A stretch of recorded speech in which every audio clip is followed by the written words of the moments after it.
Ça fait longtemps que je voulais vous parler de la F-Type Petrolheads. Et on a de la chance parce qu'on a un bel exemplaire avec nous aujourd'hui. C'est une voiture qui a été très importante pour Jaguar et je vais essayer de partager avec vous dans cet essai pourquoi je trouve qu'elle est très intéressante. Ça passe par plusieurs éléments. Et la première étape pour bien la comprendre, c'est la contextualiser dans l'histoire de Jaguar. Elle a été présentée en 2013 comme étant l'héritière de cette lignée de sportives iconique de chez Jaguar et notamment de la Type E. Rien que ça, 50 ans après, Jaguar propose pour la première fois une vraie voiture sportive, comme l'avait annoncé le directeur lui-même, Hallmark. Et vous comprenez bien qu'il y avait pas mal de pression autour de cette voiture, parce que succéder à la Type E, qui est une des plus belles voitures jamais dessinées au monde, comme le disait un certain Enzo Ferrari, bah autant vous dire que c'est pas un défi de petite taille. Et nous, justement, on va voir aujourd'hui si le défi a été bien relevé. En plus, un des autres éléments qui fait que je voulais vraiment vous parler de cette F-Type, c'est sa motorisation. Et on a le moteur que je voulais essayer, le V6, qui a eu un énorme succès. C'est un 3 litres supercharge, donc compressé.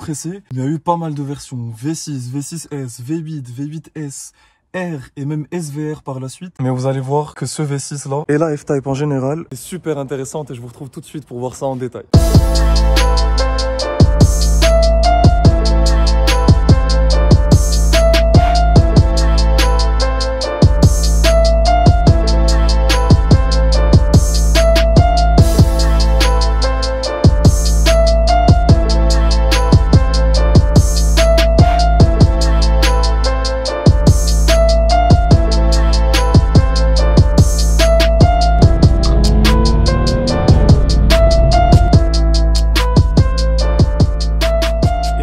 Chapitre sur lequel il faut absolument se pencher sur cette voiture, c'est le design. Elle a tout de suite fait l'unanimité. C'est vraiment pour moi une des plus belles voitures de cette dernière décennie parce que c'est ce genre de design qui instantanément te fait dire waouh, on est sur une ligne intemporelle. Et la personne qui se cache derrière ce design, c'est le très connu designer Ian Callum qui a notamment été à l'origine de la DB7 et de la Vanquish par exemple. Et vous vous doutez bien que pour remplacer la Type E, il a fallu vraiment oser sur le coup de crayon. Et s'il y a un angle qui montre bien ce caractère-là qui est tout de suite bien racé, bien étiré, c'est de profil. On a un vrai look de sportive super agressif. Ça passe notamment par les dimensions de la voiture. On est sur 1,92 de large, ce qui lui donne vraiment ce côté super agressif et 4,47 m de long, qui je trouve lui donne ce petit côté coupé compact. En plus, il faut savoir que c'est basé sur une plateforme de XJ qui a été raccourcie. Et clairement, le défi côté design a été largement réussi. On a un avant assez imposant qui nous rappelle la Type E. Bien sûr, c'est pas la longueur du capot qu'il y avait sur celle-ci, mais ça fait quand même l'effet. D'ailleurs, ça commence du côté avant. On a cette grande calandre bien typique des Jaguars. Un petit diffuseur en noir aussi. Mais ce que j'ai beaucoup aimé, c'est clairement ces entrées d'air là qui sont super dynamiques. Et regardez, on a une ligne qui commence d'ici, qui suit ces phares super effilés et qui continue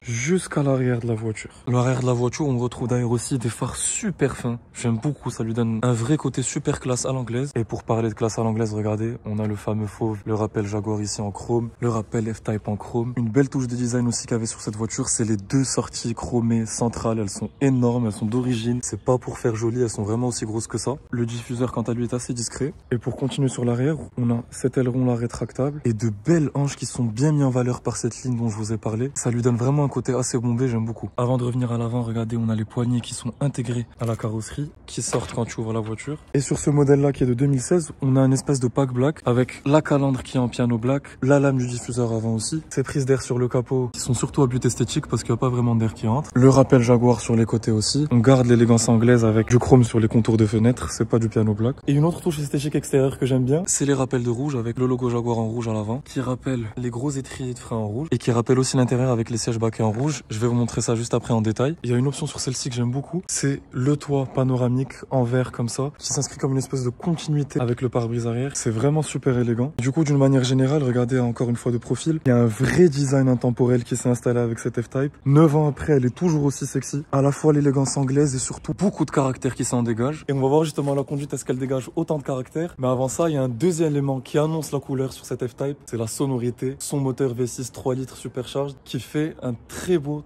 son. Et ouais, Petrolheads, parce que ce V6, il s'est fait très vite connaître pour le son qu'il fait d'origine. Il a été particulièrement travaillé par les ingénieurs de Jaguar. Je vous fais écouter ça tout de suite.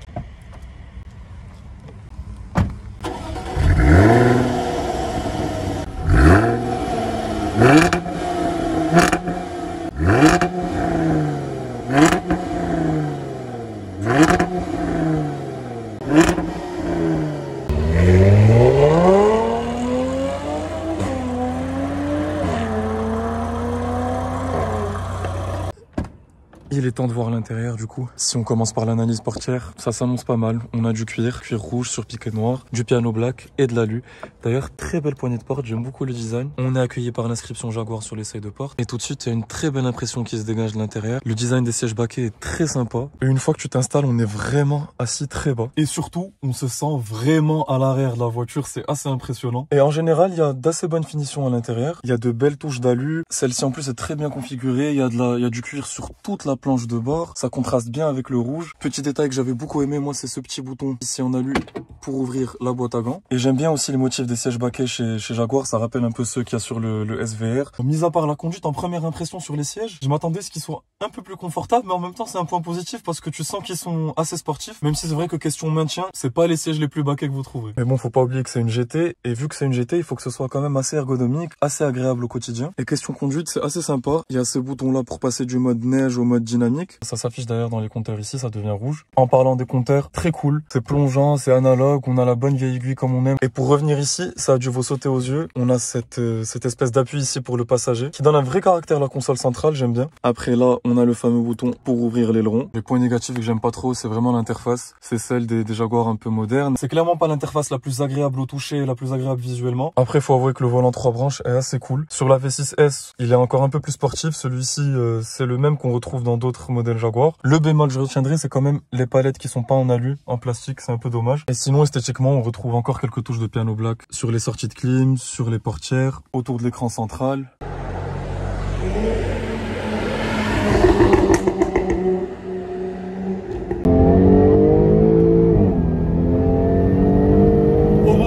Petrolhead 7 F-Type, 340 chevaux développés par ce V6 de 3 litres, compresseur, supercharged, 450 Nm de couple. Bon, aujourd'hui, c'est des chiffres qui pourraient paraître, entre guillemets, pas très impressionnants, mais du coup, là, ça le fait. On met une boîte ZF 8 rapports à convertisseur de couple et on est sur une GT de 1600 kg à peu près. Tout ça, ça nous fait qu'on a le 0 à 100 mesuré en 5 secondes 3. Il y a certains médias qui ont réussi à faire beaucoup moins. Oh là là. Et comme je vous disais, un des éléments qui a fait le succès de cette motorisation, ce V6, c'est comme vous l'avez entendu avec ce tunnel, le son qu'il fait. En 2013, il n'y avait pas encore de FAP, en 2016 aussi, l'année de cet exemplaire-là. Et ce qui fait que les puristes ont trouvé un certain timbre assez rauque, avec un beau caractère. Je m'attendais pas à ce que la ZF soit aussi sympa pendant les passages, je m'attendais à ce que ce soit vraiment un peu trop doux. Même si c'est une GT et qu'on n'attend pas qu'elle soit très brutale, mais bon. Un des autres éléments qui fait que le V6 est assez désiré, c'est qu'avec les 1600 kg, ça fait 130 kg de moins que la version avec le 5 litres V8. Et apparemment, c'est le jour et la nuit question de conduite. Et moi, je le ressens vraiment, je pense. On sent pas les 1600 kg. Attendez. Je vous disais qu'on sent pas vraiment les 1600 kg, c'est une voiture super agile. Et tout de suite, il y a une connexion avec l'arrière qui se crée. Tu sens que c'est très joueur, qui peut partir à un peu n'importe quel moment. Ce qui est cool, comme tu m'as dit, c'est que même quand tu cruises comme ça, là on est en confort, mais il suffit juste de te mettre en dynamique, peut-être de rétrograder un peu et genre, juste de sentir ce petit filet du V6 qui te donne sa petite sonorité. Regardez, là on est à 2500. C'est super agréable. On regrettera par contre l'absence du différentiel à glissement limité qui lui est présent sur la version V6S. Après, un bon compromis que j'aime bien dans cette motorisation V6, c'est que on n'a pas les suspensions pilotées. Du coup, direct, t'as un compromis entre des suspensions qui sont assez fermes pour une conduite sportive. Tu sens direct les irrégularités de la route, mais ça reste vraiment confortable pour une utilisation au quotidien.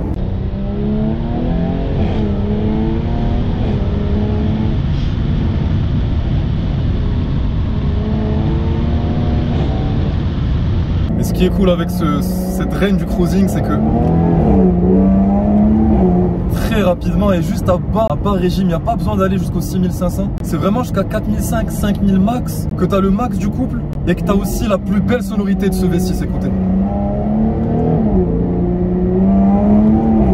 Là, on attaque le premier virage et c'est vrai que tu sens l'arrière qui commence déjà à vouloir danser un peu. Si on conduisait cette voiture pour un usage quotidien ou juste une belle balade du dimanche matin comme maintenant, il n'y a pas besoin de mettre de ligne. Après, si vous êtes un peu un maniaque du son comme moi et que vous aimez bien quand ça chante encore plus fort, c'est vrai qu'une belle ligne, ça accentuerait encore plus les retours et les passages. Mais là, comme ça, vraiment ce sweet spot de 4005. Et puis aussi, tu sens très vite que c'est pas fait pour faire des lignes droites et aller à fond. Là, j'ai vraiment mis 10%. Genre j'ai mis 10% très doucement et ça part. J'imagine même pas en désactivant le traction control et en voulant vraiment donner.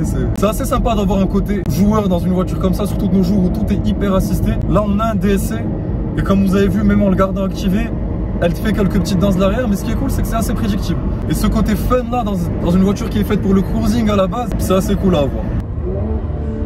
DSC désactivé, on va voir encore plus le côté joueur de la voiture. Wow, ah ouais. L'arrière chasse mais tellement plus. C'est une anglaise dansante cette F-Type, c'est un truc de ouf.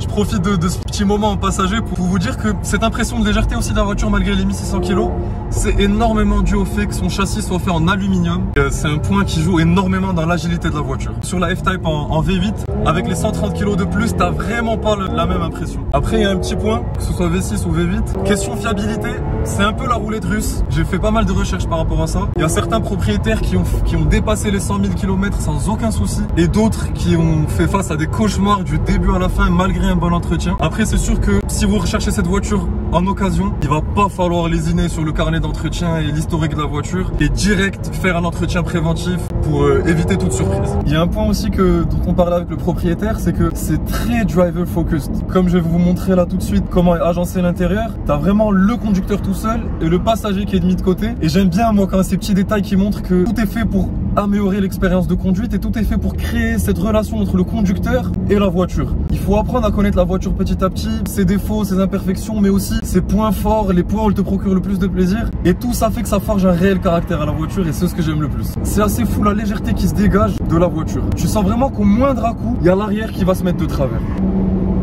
Il y a un peu de roulis, mais il y a surtout ce différentiel arrière à glissement limité qui est absent. T'as vraiment l'impression qu'au moment où tu vas mettre 10 de plus comme maintenant, ça part. Un autre élément qui vient de s'ajouter à ce côté authentique de la voiture, c'est un terme qui revient beaucoup, c'est que le directeur de Jaguar lui-même, Hallmark, l'a dit, c'est qu'il cherchait vraiment à créer une voiture qui vient s'inscrire dans un segment qui n'existe pas. C'est vraiment un sweet spot entre par exemple un Cayman et une 911 et c'est assez cool de savoir que c'était voulu.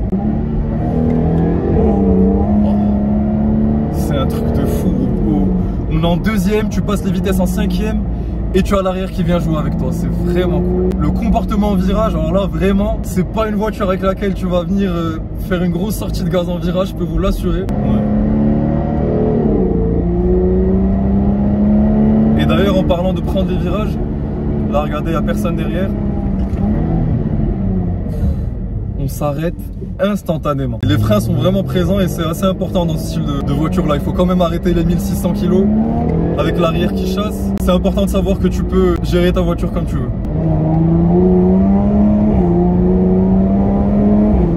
Pour conclure sur cette F-Type Petrolheads, je trouve que c'est une voiture vraiment super intéressante sur le marché aujourd'hui. De par son design déjà, de par l'héritage historique qu'elle a, l'héritage sportif, la lignée de voitures iconiques dans laquelle elle s'inscrit. C'était un vrai pari de la part de Jaguar de revenir avec cette sportive à part entière comme il l'avait présenté. Et je trouve que le pari est réussi. L'histoire est là, le design intemporel est là, les motorisations sont là, que ce soit avec ce V6 ou avec ce V8. Et elle a aussi ses petites imperfections à l'anglaise qui lui font tout son charme, comme je retiendrai les suspensions pas assez fermes sur ce modèle V6, qui le sont plus sur la V6S. Le fait qu'on ait pas un LSD derrière fait qu'elle a un côté vraiment très joueur. Et c'est au final un point positif parce que ça lui crée un vrai caractère authentique. Et ce caractère identique là, c'est quelque chose qu'on retrouve pas souvent dans les voitures. Faut savoir d'autant plus qu'avec le nouveau facelift de la voiture qui est sorti en 2018-2019, le V6 a disparu en tout cas des marchés européens. On a maintenant l'arrivée d'un 2 litres turbo 4 cylindres, la P300. Les dénominations ont aussi changé. C'est maintenant la P450 pour le V8 et la P575 pour la R qui remplace la SVR. Mais tout ça fait que ce V6 là est encore plus désirable et je comprends vraiment pourquoi ça a été dénommé comme étant un des V6 qui chante le mieux de ces 10 dernières années. Mais si je devais résumer cette F-Type, c'est un vrai équilibre entre du cruising, une relation entre le conducteur et la voiture, un beau son et un vrai comportement joueur auquel s'ajoute cet héritage historique et un design intemporel. En tout cas, je tiens énormément à remercier le propriétaire qui est un vrai passionné, un vrai amoureux de sa voiture, de m'avoir permis de conduire son petit bijou et de m'avoir livré les petits détails qu'il aime, qu'il aime pas. Un grand merci à vous Petrolheads pour avoir vu cet essai. Laissez un like et un commentaire si ça vous a plu. N'hésitez pas à me dire ce que vous en avez pensé. C'est toujours un kiff de discuter avec vous dans les commentaires. Et je vous dis à la prochaine pour une prochaine aventure.